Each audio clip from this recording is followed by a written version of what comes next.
সালাতে দোয়া কবুল হয়। সালাতে দোয়া কবুলের তিন জায়গা।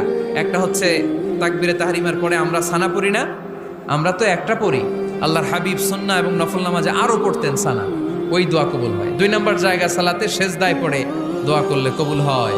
আকরাবু মা ইয়াকুনুল আবদু মির রাব্বিহি ওয়া হুয়া সাজিদ ফাকসিরু ফীহি দুআ। বান্দা যখন সেজদায় লুটিয়ে পড়ে বান্দা আল্লাহর সবচেয়ে কাছে চলে যায়।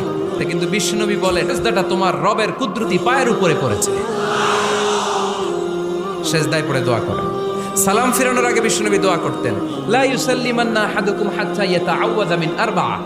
আল্লাহর হাবিব বললেন, চার জিনিস থেকে পানাহ না আছে আমার কোন উম্মত যেন সালাম না ফিরায়। তারা যেন পড়ে, আল্লাহুম্মা ইন্নী আউযু বিকা মিন আযাবিল কবর, আউযু বিকা মিন আযাবি জাহান্নাম, আউযু বিকা মিন ফিতনাতিল মাহইয়া ওয়াল মামাত, আউযু বিকা মিন ফিতনাতিল মাসিহিদ দাজ্জাল।